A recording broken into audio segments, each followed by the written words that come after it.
again and again. From morning till evening. You sing it, we play it. You say it once, Jamaica hears it all day, every hour. Contact our sales team now at 876-630-1210 or sales at nationwidenewsnetwork.com. Hot listings on Nationwide 90 FM, a new revolution in media. Nationwide 90 FM, continuing the tradition of fair, fearless, and factual reporting. You're listening to Nationwide 90 FM. The time is 9 o'clock.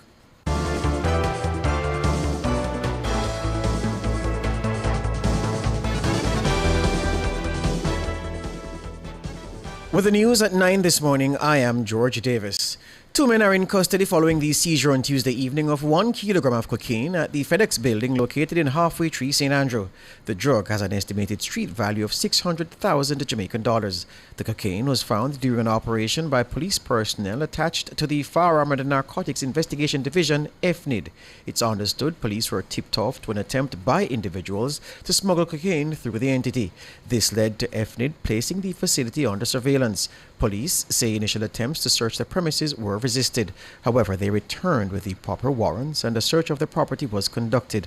This led to the illicit drug being found, and as I noted, 2 men are in custody in connection with the find.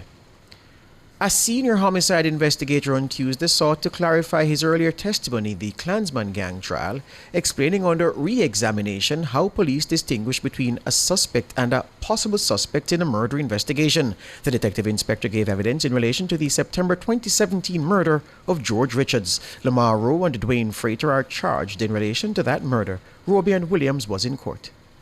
The witness had earlier been challenged by the defense over whether police identified suspects in the killing of George Richards on Roger Avenue in the Fairfield Park community of Spanish Town, St. Catherine. Initially, the detective testified that there were no suspects. But after refreshing his memory from his notebook, he told the court that 2 names he recorded may have been possible suspects. During re-examination on Tuesday, the prosecutor asked the witness to explain the distinction between a suspect and a possible suspect. In response, the detective testified that he is a professional investigator with both local and international policing experience, adding that the law discourages what he described as fishing expeditions, a direct criticism of the defense's cross-examination. He said he would not arrest anyone without conducting a thorough investigation supported by tangible evidence. Defense attorney Tamika Harris objected, requesting that the trial judge instruct the witness to confine his response to the specific question asked. But presiding Judge Justice Dale Palmer allowed the witness to complete his explanation. The detective went on to state that a suspect is a person likely to be charged following an investigation, while a possible suspect is someone identified at an early stage who requires further investigation. He also told the court that murder investigations often generate hundreds of calls from individuals claiming to have information. 25 accused, including alleged gang leader Tesha Miller, are before the court, charged under the anti-gang legislation. The prosecution's case centers on 16 separate criminal acts allegedly committed between August 2017 and November 2022. The trial resumes on Thursday morning at 10 o'clock. Robian Williams for Nationwide News. Thank you, Robian. Member of Parliament for Southwest St. Elizabeth Floyd Green says the National Reconstruction and Resilience Authority, NARA, will play a critical role in the rebuilding of the town of Black River following the passage of Hurricane Melissa. Green was speaking on Cliff Hughes Online on Tuesday. So we are advancing. The Prime Minister will speak a lot about this, I think, in his budget presentation. Right? NARA is being stood up. He would have advertised, the government would have advertised for a head of NARA, would have gotten a number of applications, and the Prime Minister is moving to put a sort of oversight body. Right? He'll speak more to that. And we have had presentations around just some of the risk associated with Black River. In other words, the areas that flooded where we should not look to relocate government items. Southwest St. Elizabeth was one of the areas worst affected by the Category 5 hurricane. About 90% of homes in the constituency sustained infrastructural damage. Green says work is underway to rebuild the Cane Road community. Some of the things that Cabinet has been looking at is using the data to see the vulnerabilities, but also to see what solutions can be deployed, and then to make a determination what solutions are reasonable in terms of the costs, in terms of just the risk profile. So Parity, Crane Road, Galleon Beach are all very challenged areas. But again, I can tell you on Crane Road, some of the private owners have already restored. Yeah, some of the private owners are back up. They're re-establishing their walls and trying to make those walls stronger. So, we will have some of that. Floyd Green, Member of Parliament for South West St. Elizabeth. The government expects to spend nearly $10 billion to develop and to modernize 3 hospitals in the 2026-27 fiscal year. That's according to the estimates of expenditure tabled in the House of Representatives last week. It reveals that the University Hospital of the West Indies, the Cornwall Regional Hospital, and Western Children and Adolescent Hospital are all set to see major works in the upcoming budget. Siobhan Campbell tells us more. The government has set aside approximately $13 billion for major public health sector projects in the new financial year. Most of the funds will be tied up in 3 facilities, namely the Western Children and Adolescent Hospital, WCAH, Cornwall Regional Hospital, and the University Hospital of the West Indies, UHWI. $3 billion will go to the construction efforts at WCAH, $5 billion for the rebuilding of Cornwall Regional Hospital, and $1.4 billion allocated to the redevelopment and modernization works at UHWI. Another $4 billion is being spent on the government's prevention and care management of non-communicable diseases program. According to the budget, construction work on WCAH is at or above 80% complete. The additional $3 billion are expected to bring the projects to completion in the next fiscal year. The $5 billion allocated for Cornwall Regional are expected to continue civil works associated with Phase 3 of the redevelopment and achieve 95% completion. It's also expected to complete the procurement of equipment, furniture, and supplies to allow for just-in-time delivery and revised training and maintenance policies and procedures to support the CRH efforts. An additional $2.6 billion in proposed spending will take place in the following financial year. To date, $11 billion has been spent on the facility. And the allocation for UHWI in the upcoming fiscal year is for the engagement of a consultancy supervision firm and construction activities for the new tower. Further government spending on UHWI is expected through to fiscal year 2029-2030 at just over $4 billion annually. Siobhan Campbell for Nationwide News. Thank you, Siobhan. Meanwhile, opposition spokesman on health, Dr. Alfred Dawes, says sufficient provisions have not been made for staff at the Western Children and Adolescent Hospital. Staffing is a problem. We don't have the staff to staff the Children's Hospital. They did not make the preparations 5 years ago. So what's happening now is that they're cannibalizing staff from other areas, so Anfield Hospital. So when it's open, it can be a white elephant because you just don't have the staff. We don't have enough trained pediatric nurses or trained pediatricians, and that is my biggest concern. This is why I say infrastructure development alone is not the solution to the healthcare problems that we're having. It's the equipment and the equipment in the hands of trained staff, and we're not hearing enough about the equipment and training staff, and that is very concerning to me. Dr. Dawes spoke with Nationwide News shortly after the conclusion of the Governor General's throne speech on the steps of Gordon House last Thursday. He says he's unimpressed by the announcements made regarding the future of healthcare in Jamaica. I was expecting to hear more of what is going to happen immediately in the aftermath. How are we going to solve the acute bed shortages? What's the long-term plan in terms of getting more staff in a sustainable way? What we heard a lot of was just a lot of infrastructural announcements, which we have been hearing for years right now. So I'm looking forward to things working themselves out, and I'm optimistic because the alternative is that Jamaicans are going to suffer. But I really didn't hear what I wanted to hear today. Dr. Alfred Dawes, opposition spokesman on health and wellness. Domestic and police violence are listed as some of the top human rights violations experienced by Jamaicans. That's a key finding of the 2025 Citizens' Rights, Roles, Responsibilities and Practices Survey. Deputy Director of the Institute of Technological and Educational Research at Micro University College, Sandra Gray Alvaranga, highlights the issues reported by citizens. The top violations reported domestic violence, top one, police violence, and employment denial.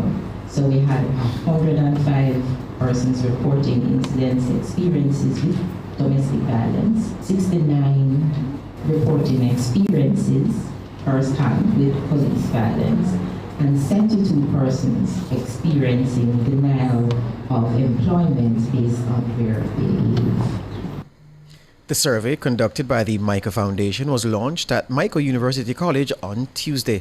It was undertaken through support from Jamaicans for Justice under its EU-funded 3-year grant titled Promotion and Protection of Human Rights in Jamaica through Education, Advocacy and Legal Support Services. The survey was done in 10 vulnerable communities across Kingston and St. Andrew.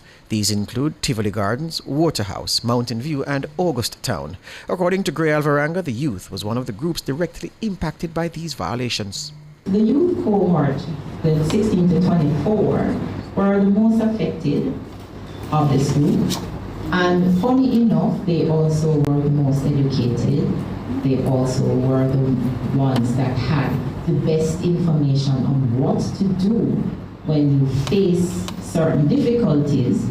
And in spite of that, they were the ones that were least likely to seek help.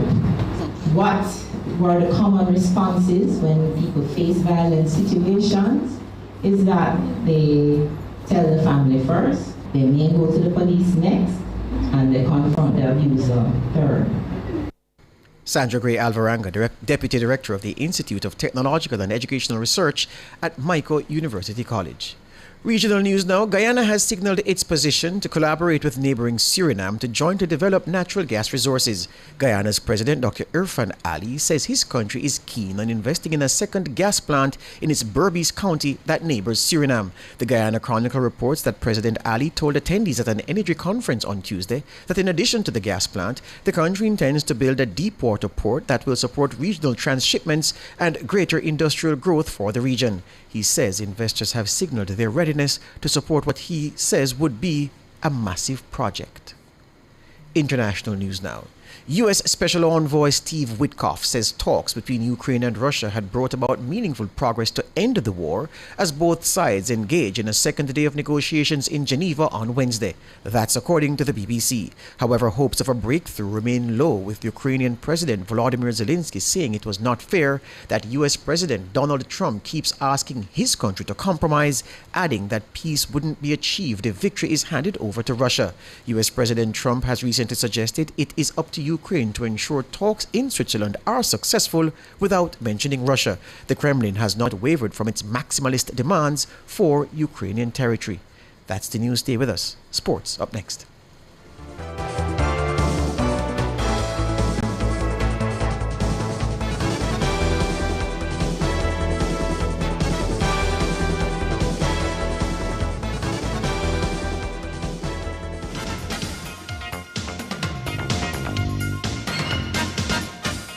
Time now for sports.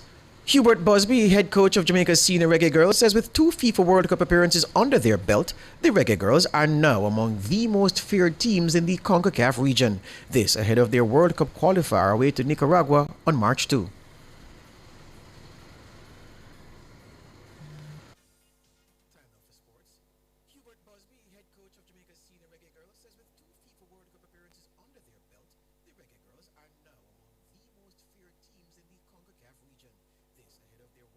A break and come right back and pick up.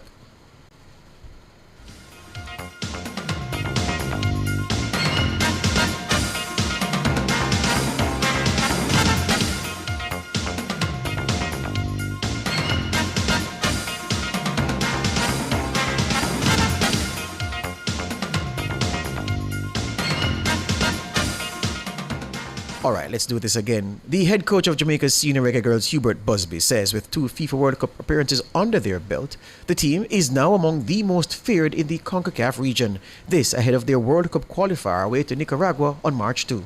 is a head that wears a crown. You know, from being the hunter to being the hunted kind of changes a little bit as well in the games that we go into, and we feel that, but that's okay as well. And so it's just a matter of us managing those expectations, making sure we remain laser focused in terms of what the task is at hand, and making sure that the group, driven by the great leaders that we have within the group, and everyone that comes into group knows what the expectations are. Nicaragua, who lead Group B, have 2 wins from as many games. Busby says given the quality in the ranks, the girls have the capability of making a 3rd appearance at FIFA's premier event. The pressure that comes along with it means that we've raised we've raised the expectations to a certain level. So that's not a bad thing to be able to play with that sort of pressure. But really, the expectations and the levels that we want to aspire to is really internally. So we know, and the players know, and they're continually driven. They're playing at a high level within their clubs. They're the one who's driving it. Those players want to make history. That's Hubert Busby, the coach of Jamaica's senior reggae girls. Arnett Gardens head coach Philip Williams is viewing as a setback Monday's 2-0 loss to Portmore United in the Ray and Nephew Jamaica Premier League. The defeat leaves Arnett 7th in the standings and out of the top 6 automatic playoff places. It's disappointed. I mean, yeah, we have ambition of getting back in the top 6, and we know that we can get there, but it's a difficult one for us, especially going forward. I think we lack the creativity, and we didn't create much opportunity around the opponent's back. And I mean, playing against a team with a good defensive unit such as Portmore, we have to do better creating chances. The Junglists trail 6th place Chapelton Maroons by 2 points. Williams is hopeful his team can reach the playoffs. I mean, each game is an opportunity, and we're playing Police next. It's a team that is on the up, so it's a dangerous team with its back against the wall. So definitely, we're looking forward to that game and looking forward to getting all 3 points. Philip Williams, head coach of Arnett Gardens. That's it for the news and sports package on this Ash Wednesday. Have a good day.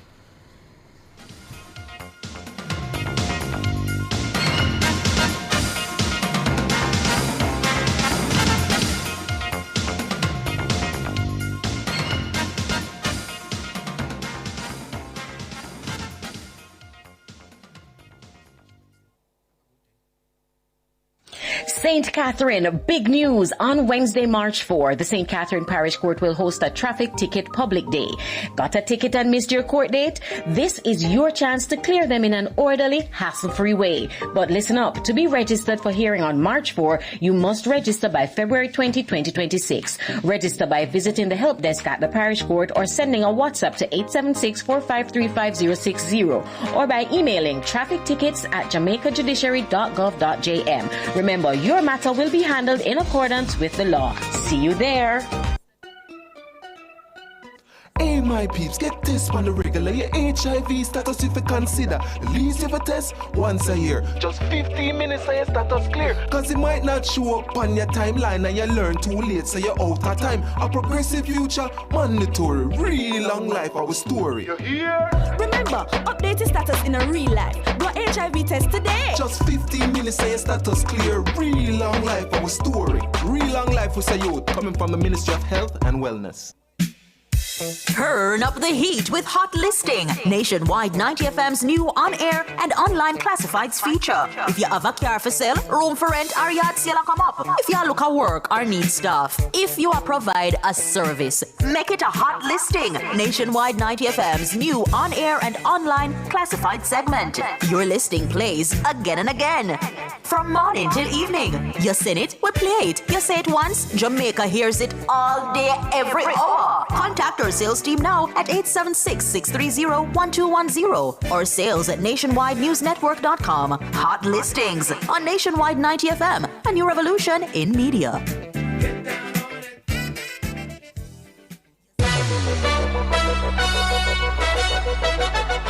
You may have been hearing the teasers. Now it's official. Beginning Monday, February 9, 2026, Nationwide News Network launches something special. The Nationwide Family Club, exclusively on Patreon. With the Family Club, members get early access to our documentaries before anyone else. Some of your favorite segments, including Cliff Says, What's on My Mind, Cover Story, and others will now be a click away inside the Family Club. There are 3 tiers of membership. First,